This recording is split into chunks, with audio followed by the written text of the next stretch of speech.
What would your response to the morality of Aisha's age be? قال إني عبد الله آتاني الكتاب وجعلني نبيا وجعلني مباركا أينما كنت وأوصاني بالصلاة والزكاة ما دمت حيا. What would your response to the morality of Aisha's age be? For me, it's just a question. When someone asks me, did Prophet Muhammad get married to Aisha this specific age? I say yes. Because for me, it's a normal thing. For me, like the person who makes the claim is the person who's supposed to explain why it's immoral. So from an Islamic paradigm, our morals are from the Quran. What happened is not against the Quran, the teaching. What happened was consensual. It was with the agreement of her father. She lived 50 years before the Prophet ﷺ. She married no one after the Prophet ﷺ. She never spoke ill of the Prophet ﷺ. She had all chances to do so if she was being abused or anything, like they try to put it, right?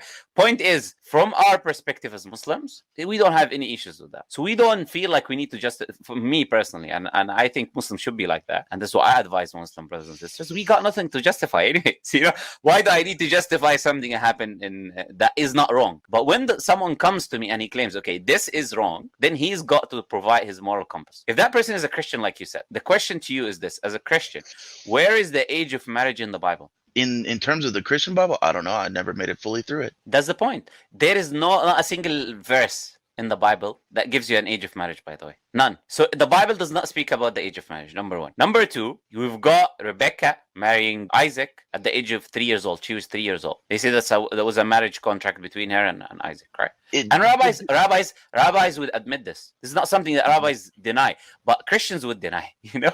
Yeah, But Christians deny it because the Bible states that Isaac was 27 years, but there is There's a calculation. happenstance There's a because calculation.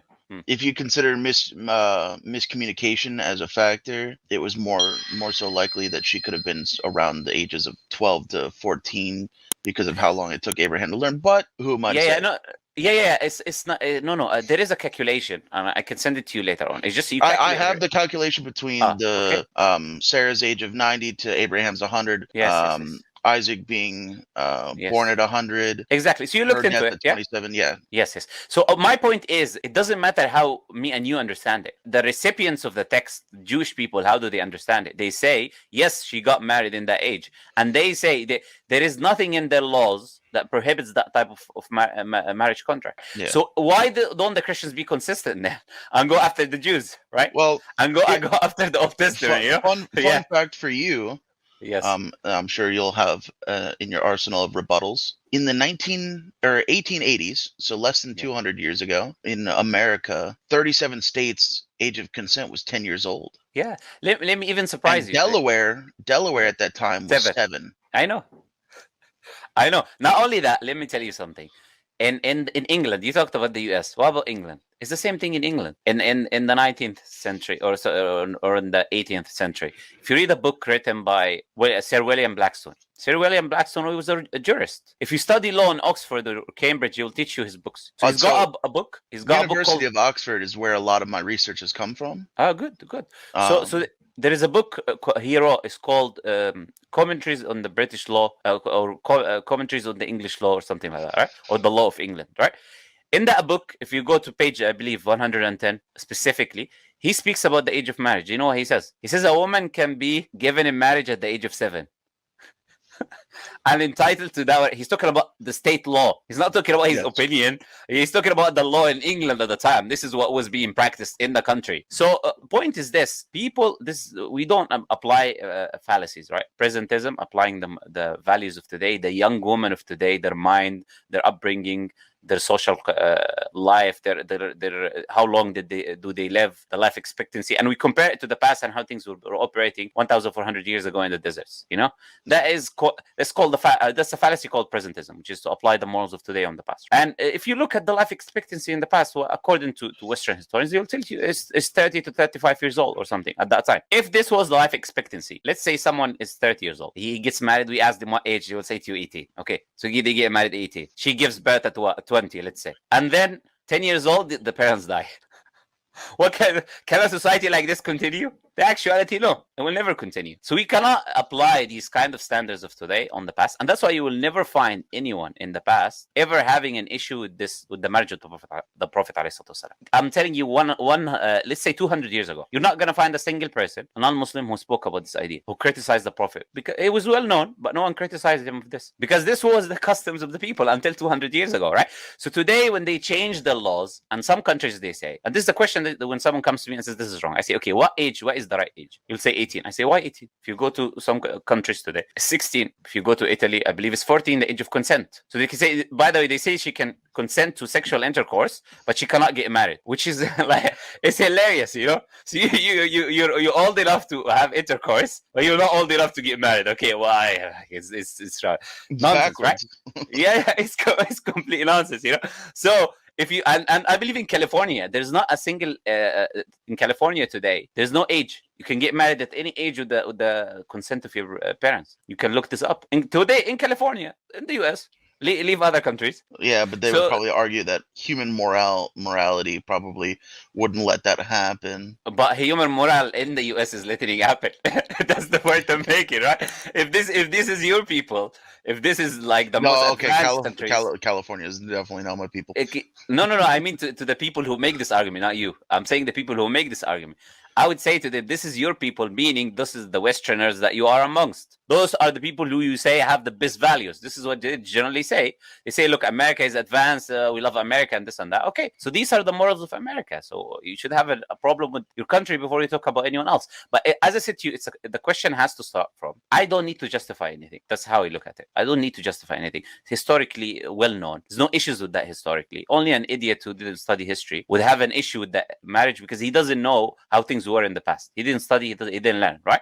Mm-hmm. So when someone comes with this issue, I'll just turn it back on him and ask him the question, where do you get your moral compass from? Yeah. You understand what I'm saying? If you're claiming now something that my prophet did or something that happened in Islamic history is wrong, you've got to bring me now your moral compass and your reasoning behind you stating that this is wrong. If you're a Christian and your book doesn't give an age of marriage, why are you telling me about marriage and not marriage and what age they married? So you got no moral compass at all, which means your Bible agrees with any age because it has no restrictions. At least Islam. This is the thing about Islam. Why is Islam perfect regarding this issue? Because Islam does not give you a specific age. Islam doesn't give an age. Islam gives a criteria. And because Islam knows women are different, so they mature differently, and different women will mature in different situations. Islam gives a criteria that works with all women. So the criteria is the principle the Prophet ﷺ set forward, which is la dara wa la darar. Cannot cause harm to anyone or yourself. Okay? So we use that principle that, look, you cannot marry a young woman, or even, by the way, an old woman, even 90 years old. If there's harm on her, it's impermissible to marry her. So it's not about the age, it's about the harm. So Islam prohibits you from marrying anyone that you would cause them harm, physical, psychological, or otherwise. Now, who can determine whether this girl is ready physically? That's well known. If she reaches the age of puberty, then she's ready physically. It's a sign, natural sign that she is ready. And psychologically, who can determine that? The people in her culture. People who are in her culture, people who are specialized in those fields of psychology and understanding and all of that, they can say, okay, she's ready at this age and she's not ready at that age. And also the family have a very strong opinion there to know whether, no family will just give their children like cattle, you know. So they will look at their children and then they know when they're ready and when they're not ready. And the girl cannot get married without the permission of her wali, her guardian, which will be her father, for example. So it's not you cannot just go marry a young girl if you like to marry her. No, the permission of the parents are needed. And the parents care about their children more than anyone else. In average, generally, we're saying. Right? Because someone come and say, oh, there is this person. No, we're saying in general, right? Generally, the parents, they care about their children. So Islam gives you that perfect rule. There's no harm. So now we look at the different countries and how quickly the girls mature. So, for example, in hot countries, they physically mature quicker than cold countries. There are studies on fish, for example. If you put heat on them, they grow much quicker. Okay, so they grow quicker, but they stop. While the ones that grow in colder countries, they grow more but slower. Right, so this is what the study kind of showed. So, but they grow quicker. So they reach the age of puberty quicker, and their physical bodies grow much quicker, right? Then we go to the psychological aspect. And in the past, there was no such thing as kindergarten, elementary school, secondary school, and all of this nonsense we have today, in which always limits children with other children, so they don't get to grow. In the past, children used to communicate, deal with other people, sell and buy, and deal with adults so they become mature psychologically much easier. And they were always prepared. When you reach the age of marriage, you're a woman now. You're ready to get married. This was the concept. This was the understanding. And that's why the wife of the Prophet, she was betrothed before marrying him to someone else before him.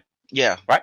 And one of his wives, which was Safiya bint Huyay. And Huyay ibn Akhtab, her father, was the leader of the Jewish tribe, Banu Nadir. He was a leader of one of the main Jewish tribes. And his daughter, she got married at 10. Not to the Prophet, to someone else. This was the customs. This was the culture. This was how things were happening. The woman, she reaches the age of puberty, age of maturity. There's low life expectancy. Woman gets married. She can produce children. So we can continue to live a life. And this was how societies worked until just 100 years ago, 150 years ago, which people started bringing all of these numbers and disagreeing with each other, Well, so yeah.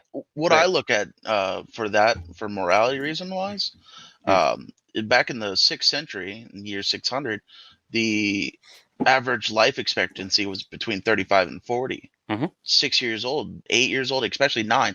At 10 years old, you're already 1/4 of your life is done. Yeah. It's nothing like today. So that's what I'm saying to you. And even if you go back 1,400 years, it's even more. It was less life expectancy. We had less advancement, so it was less. So just looking at it from that perspective, all of those people who come with these things is just uneducated. And what we do is by educating them on these issues, by saying, look, you have an issue, so you have to bring the rational justification to show me why this is a problem. It's not the onus on. You're making the claim, not me. You're saying X is immoral. I don't need to provide anything, justify anything. It's my belief, and that's historically accurate, but you didn't do your research. So if you're making a claim that there is a problem in it, come and justify. Tell me why there is an issue in this, right? And the Prophet ﷺ, he married multiple women, and Aisha was the only virgin amongst all his wives. They were all widows and divorcees. Does that this person is not looking for women? Is not looking for women or young women specifically. If you want to say, if a man wants to do that, he's not going to marry widows and divorcees. His first wife is not going to be 15 years older than him, Khadija radiallahu anha, and his second wife is not going to be another woman that is older than him. She was a widow of someone, and then he married her. So I can go on and on, but the point is, just doing some basic historical research on this issue will make people understand there's nothing wrong with this. It's just that the people are trying to apply the standards of today, looking at a young girl today. Yeah, so I've done my research and I've come to a similar conclusion. I just wanted to hear a Muslim's aspect on it. Yeah, absolutely.